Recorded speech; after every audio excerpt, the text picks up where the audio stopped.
Hernán Schuster en su libro Cómo fracasar con absoluto, total y rotundo éxito. Creo que lo dije además al revés, lo cual está muy bien porque esta charla es una charla que va a hablar sobre errores. El vínculo es educación y error, pero también vamos a hablar de los grandes fracasos que dieron la oportunidad a grandes éxitos. Hernán, muchas gracias por acompañarnos en el auditorio de TICMAS. Gracias por la invitación, Pato. Bueno, mira, estuvimos trabajando el tema del error en las charlas del viernes, sábado y hoy también. Y ahora lo tenemos como protagonista. ¿Qué es un error? Tenemos que empezar de muy atrás.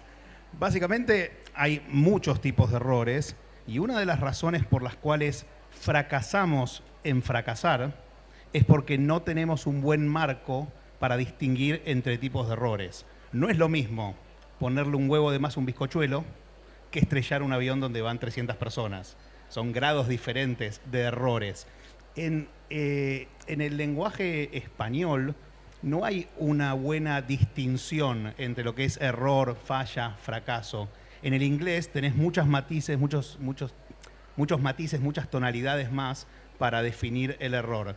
Básicamente el error lo podemos definir entre como la distancia entre el lugar a donde querías llegar y el lugar a donde llegaste. Esa distancia, esa brecha, es lo que podemos definir como error, como falla, como fracaso, y es lo que nos genera frustración, angustia, dolor. En ese sentido, también podés llegar a lugares nuevos.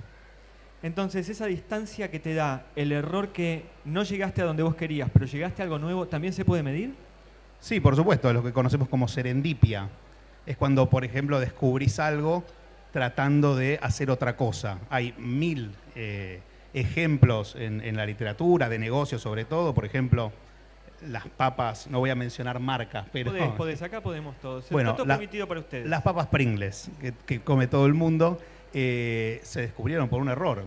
Un tipo pedía un cierto tipo de papa cortada muy finita y el chef, para joderlo, básicamente las cortó bien finitas y terminaron saliendo ese tipo de papas. Descubrieron algo que no querían. Bueno, lo mismo sucedió con el hidromasaje, con el Viagra, con un montón de inventos. Con la penicilina. Con la penicilina también, que fue producto de un error, claro que sí, que se descubrieron tratando de hacer otra cosa. Pero también está bueno enfocarse en el error que no lleva a ningún lado, porque la mayor parte de las veces cuando vos te metés en territorios desconocidos, cuando tratás de innovar, es muy probable que las cosas no salgan como esperás. Y lo que tenemos que hacer es, primero, estar conscientes de que hay una probabilidad muy alta de que suceda eso. Es lo que muchas veces decimos prueba y error, aprender por prueba y error. Y por el otro lado, estar dispuestos a aprender para seguir ajustando, iterando y llegar a donde queremos. Si no fue ayer, fue antes de ayer. En una de las charlas decían, se aprende con el error. Vos decís prueba y error, pero particularmente una de las pedagogas que vino decía eso. Porque cuando vos haces algo bien, por ahí lo hiciste de casualidad. Pero cuando haces algo mal, aprendés cómo mejorar. Ahora, en el aula no le damos tanto valor al error. No, porque todo el diseño del aula está puesto el foco en el resultado. Digamos, todo lo que es la acreditación y la evaluación está puesto sobre la nota. La importancia la tiene la nota. Entonces, por ejemplo, vos te sacás un 7 en un examen, pasás, pero todavía hay un 30% que no sabés, un 30% que probablemente hiciste mal. Hay un ejemplo muy lindo que es el Colegio Fontán en Bogotá, en Colombia. Va a venir la semana que viene. ¿En serio? Estás promocionando Bien. Una charla del Buenísimo. lunes. No se la pierdan porque tiene una pedagogía muy, muy interesante. En el Colegio Fontán tienen el examinario. Los chicos aprueban con 10. Entonces, si no se sacan 10 y se sacan 9, tienen que volver a rendir hasta lograr el 10. Porque ahí es cuando acreditan que saben todo lo que necesitan saber. Acá, por ejemplo, nosotros rendimos un examen, sacamos un 7, un 8. Todavía hay parte de la materia de los contenidos que no sabemos y seguramente al poco tiempo nos olvidamos, pero para la institución está aprobado y estás ok. Bueno, algo que sucede siempre en un auditorio es que uno vive con lo imprevisto. ¿Cómo se trabaja con lo imprevisto? De repente esta charla comenzó y la Feria del Libro es así. a veces tenemos una charla al lado, a veces tenemos música, a veces llueve y este espacio, que es un espacio declarado Monumento Histórico Nacional, no se puede arreglar, entonces a veces cae una gotera cerca. La Feria del Libro es así y nosotros tenemos que vivir con eso imprevisto. Pero ¿cómo se vive con el error, con lo imprevisto? ¿Cómo se saca fuerza de esa debilidad? Bueno, lo primero, lo que decía recién, es hacer conciencia de que el error, la falla, el fracaso es mucho más común de lo que pensamos, mucho más común de lo que nos venden y que le sucede a todo el mundo. Entonces, si vos pensás que todo el mundo está fracasando todo el tiempo, en mayor o menor medida, ¿no? Porque tenemos errores muy chiquitos y errores más grandes. Si vos pensás eso, bueno, vas a estar mejor preparado para lidiar con el fracaso cuando te toque, porque te va a tocar. Vas a fracasar, sabelo, lo digo en el libro. Y creo que, bueno, aprendiendo a bailar con la incertidumbre, con lo inesperado. Te interrumpo para decir algo. Suele suceder que los estudiantes que son muy, muy buenos en el secundario no son tan buenos en la universidad, porque no tienen ese poder de resiliencia del fracaso. Bueno, lo viví en carne propia cuando yo trabajé mucho tiempo en corporaciones y me tocó salir de Argentina y trabajar mucho afuera. Y cuando llegué a Chile, haciendo lo mismo que hacía en Argentina, me miraban como un gurú y decían, wow, qué maravilla. Y yo en realidad lo que tenía era un manejo espectacular de la escasez, del cambio de reglas de juego. Entonces sobresalía haciendo lo mismo porque estaba más preparado para ese tipo de cosas. Somos supervivientes. Absolutamente. Sabemos bailar con esa incertidumbre, con ese cambio de reglas de juego y adaptarnos. ¿Qué trabajos tomás en cómo fracasar? Y ahora lo voy a decir bien, con absoluto, rotundo y total éxito. Ahí va. ¿En qué sentido? ¿Qué trabajos? ¿Qué experiencias tomás? ¿Qué casos analizás en el libro? Mirá, el libro tiene 13 capítulos que cubren temas diversos. Obviamente educación y crianza, que es lo que venimos a hablar aquí, pero también desde el lado de las neurociencias, de las emociones, desde la evolución misma,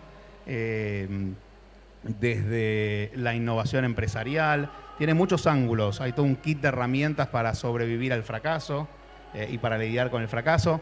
Y después, luego de cada capítulo, hay un fracaso, que es un caso de fracaso de alguna persona famosa. Esos casos de fracaso surgen de 2 ciclos que yo produje durante tiempo. Uno es Ups, otra oportunidad para superarse, y el otro es Fuck Up Nights Buenos Aires, porque también pasaron más de 100 emperdedores, como le decíamos, a contar sus historias de fracaso. ¿Qué tenés un tatuaje en el brazo que dice Be Here Now? ¿Por qué? Me lo hice para recordarme... ¿Lo podemos tomar en la cámara si lo muestra? Está aquí ahora, ¿no? Estar aquí y ahora, sí. Y no preocuparme mucho por ni por el exceso de pasado ni por el exceso de futuro. ¿Qué tiene que ver eso con el fracaso? Es una muy buena pregunta. Cuando me lo hice no trabajaba todavía con el tema del fracaso. Llevo casi 10 años trabajando con este tema. Y me lo hice un tiempo antes. Mi esposa, que está ahí sentada, también tiene uno igual, compartimos ese. Básicamente es un recordatorio diario para no preocuparnos de más por lo que no podemos cambiar y enfocarnos en lo que sí podemos, sobre lo que sí podemos influir. Cuando decías estos emprendedores, ¿te acordás de quiénes eran? Un montón. A ver, me acuerdo ahora de Kae, el cantante, de Ricky Sarkany, de Milo Lockett, de Takehiro Ono, de Inés Berton, de Lucas Bustos, de Sebastián Ríos, de Tomás Calica, de Fernanda Metilli.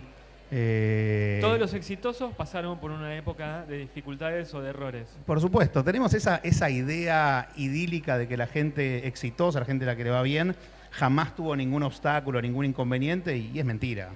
Todos tenemos problemas, todos tenemos situaciones que no nos salen tal como esperamos, pero lo que cuenta es el saber cómo sortearlas, cómo adaptarse y cómo salir fortalecido de esas situaciones. ¿Cómo puede la escuela aprender o qué puede la escuela aprender de esas experiencias? Bueno, a ver, en la escuela creo que la escuela es una institución que todavía funciona igual que fue diseñada hace siglos, con el mismo imaginario y con los mismos contenidos. Lo que estudié yo es muy parecido a lo que están estudiando mis hijos hoy, lo que estudiaron mis viejos y hasta mis abuelos y bisabuelos. Pero cambian los métodos. Cambian un poco los métodos, claro que sí. A mí ya no me, a mí no me pegaron. A mi abuelo le pegaban en la mano cuando hacía algo mal. A mí ya no me pegaron. Ya es un progreso importante. No, y cambian también un poco las formas, ¿no? Pero creo que todavía el hecho de lo que decíamos hace un rato, de que el foco esté puesto en el resultado, porque es la forma de evaluación más rápida y más uniforme, si querés, hace que el sistema le cueste un poco cambiar. Hay sistemas educativos y pedagogías como Montessori, como Waldorf, que están un paso más adelante y que tienen formas diferentes de evaluar y le dan mucho más autonomía al alumno. Pero también hay otras que vamos al multiple choice, a lo estandarizado, y ahí cuesta bastante. Cuando al comienzo decías, cuando hablabas de grados de error, ¿con qué nivel de frustración se manejan esos grados de error en la escuela? Te lo traigo a la escuela, sí. Después podemos salir, pero estamos justo en un ámbito educativo y vos tenés un capítulo sobre educación y crianza, entonces me parecía que estaba bueno tomarlo desde ahí para ver después cuáles son los efectos que se da en los negocios también. Creo que en la escuela vos tenés tres grandes tipos de errores, según Amy Edmondson, que es una catedrática de Harvard. Tenés los errores básicos, que se dan en operaciones repetitivas, tenés los errores complejos, que se dan en contextos desconocidos y con alta incertidumbre, y tenés los fracasos o errores inteligentes, que se dan cuando uno trata de innovar y de hacer cosas diferentes. Son los que se dan, por ejemplo, en un laboratorio, ¿no? ¿Qué hubiera pasado hace 4 o 5 años si en medio de la pandemia del COVID los científicos que estaban tratando de descubrir la vacuna hacen 1, 2, 3 ensayos y dicen, listo, por acá no va, tenemos que abandonar esto porque no vamos a encontrar nunca una cura? Pero hay etapas de un proceso. Si uno mira el proceso... Bueno, eso es súper interesante porque justamente no hablamos mucho de procesos, hablamos de resultado y nos cuesta ver los procesos, digamos. Vemos mucho la foto, pero nos cuesta enfocarnos en la película. Y muchas veces lo que tenemos enfrente nuestro son películas. Y quizás hoy estamos fracasando, pero ese fracaso es la semilla que nos sirve para que pasado un tiempo podamos llegar a donde queremos llegar. Eso es lo que yo trato de transmitir en el libro, ¿no? Y si lo llevo a los negocios, al mundo empresarial, ¿cómo se mide un fracaso? Un fracaso puede ser una posibilidad de crecer o también bajar la persiana. Bueno, eso correlaciona mucho con lo que es la cultura del error, ¿no? La cultura del error no es más que qué pasa cuando una persona en una empresa, una organización se equivoca, cómo reacciona la organización a ese error y cuáles son las consecuencias para la persona. Hay organizaciones que castigan el error, no lo toleran, le piden a su gente que innove, pero no quiere que se equivoquen. Y hay organizaciones que aceptan el error, entienden que es un paso más en un camino, no les gusta demasiado, pero lo aceptan, y hay otras que impulsan y premian el error. Esas son las organizaciones antifrágiles, como define Nassim Taleb, y es a donde tenemos que llegar. Si uno empieza a correlacionar los tipos de organizaciones con la tolerancia al error y a la frustración, esas organizaciones antifrágiles, las que impulsan y premian los errores, tienen resultados de negocio mucho más consistentes en el tiempo. Me voy a poner en abogado del diablo, porque Taleb es un gran escritor, es un gran economista, trabaja en sociología del trabajo, pero también hay que decir, hay empresas en otras partes del mundo donde tienen otro poder adquisitivo, otro presupuesto, donde los plazos pueden llegar a ser más largos, y hay empresas en una situación económica, como contabas la de Argentina, históricamente, por eso te pasaba lo de Chile, digo, donde un error te puede costar muy, muy caro. Entonces, ¿cómo se vive con esa antifragilidad en un mundo, en un contexto donde está planteado la urgencia? Bueno, tenés que entender cómo setear un marco de experimentación en tu gente, en tus equipos. Obviamente, vos vas a tomar riesgos controlados, no riesgos que te hundan el barco, por decirlo de alguna manera. Riesgos que sean sobre la línea de flotación, que si te pasa algo que no sale como esperás, afecten un poco el maquillaje del barco, pero no que lo hundan. Yo cuando trabajaba en Nestlé, por ejemplo, teníamos un principio que era el principio del 5%. Separábamos el 5% de nuestro presupuesto de marketing para experimentar. Y ahí lo que nos decían es, no se enfoquen en el resultado, enfóquense en el aprendizaje. Era, gasta poco, aprende mucho. Y lo que teníamos que hacer era decir, bueno, ¿qué aprendiste de esto que salió mal? No nos medían por eso, nos medían por el intento. Bien, te metiste en un mundo muy particular que es el de marketing. A veces un error de marketing hace que la mirada sobre la compañía, sobre los productos que hacen, cambie rotundamente. Un mensaje mal dado, un sesgo de género, fotos que no deberían estar. Ahí hay errores que pueden llegar a ser muy caros. Totalmente. Pero todo el tiempo. A ver, la única forma de no tener un error que salga caro es no haciendo nada. Si vos no haces nada, seguro no te vas a equivocar. Si haces, bueno, es probable que te equivoques. Hay formas de evitar también, hay muchas formas de evitar esos errores. Yo no entiendo a veces cómo salen campañas y digo, pero esto no lo vieron 20 personas, ninguno de los 20 se dio cuenta de que esto era un error obvio. Y a veces sí, pero no está la seguridad psicológica para poder decir, levantar la mano y decir, che, me parece que estamos pateando afuera de la cancha esta campaña. Y después salen cosas como las que vemos. Igual también, ojo, de muchos errores vienen cosas buenas, como decíamos al principio. Me acuerdo cuando se lanzaron las galletitas Toddy, ¿te acordás? Bueno, Mondelez se queda sin una materia prima por un tema externo y de repente se agotaron todas las galletas en el mercado y se generó como un frenesí de que nadie conseguía eso y ellos lo usaron como algo propio y buscado, y en realidad fue por algo externo que no había stock de galletitas. Te llevé y te traje todo el tiempo la educación, ¿no? Partimos de una idea de la educación, fuimos a los negocios, volvimos, fuimos al arte, volvimos. ¿Cómo se trabaja, si querés ya como cerrando la entrevista, cómo se trabaja la resiliencia en el aula? Bueno, creo que lo que tenemos que enfocarnos en el aula es en crear en los alumnos un mindset de crecimiento, una mentalidad de crecimiento. Hay una psicóloga social de Stanford que se llama Carol Dweck, que tiene un libro que se llama Mindset justamente, y ella define dos mentalidades, dos formas de ver la vida. La mentalidad fija, que cree que las habilidades y la inteligencia vienen dadas y que no se pueden modificar, y la mentalidad de crecimiento donde todo es desarrollable, donde el cerebro es una especie de músculo que puede desarrollarse. Muchas veces cuando ponemos etiquetas a los chicos en el colegio y decimos, uy, este es conflictivo, este le cuesta y no puede, los estamos condenando. Los chicos tienden a creer las etiquetas que le ponemos. Entonces tenemos que trabajar con objetivos pequeños, alcanzables, que los chicos puedan ver que están logrando cosas y animarse a más.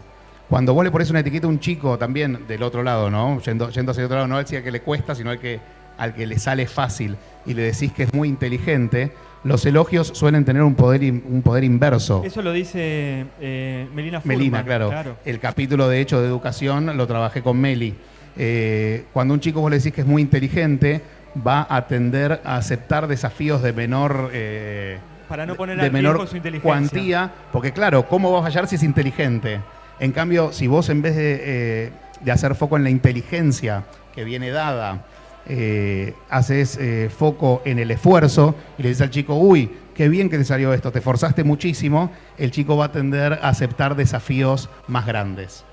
Hernán, yo no sé si la gente que nos está mirando desde la cámara puede escuchar el sonido ambiente, pero ¿te gustó el área que te pusimos? Espectacular, me musicalizaron esta entrevista, es una maravilla. Hernán Schuster, muchas gracias por haber estado en el auditorio de TICMAS. Muchas gracias por la invitación.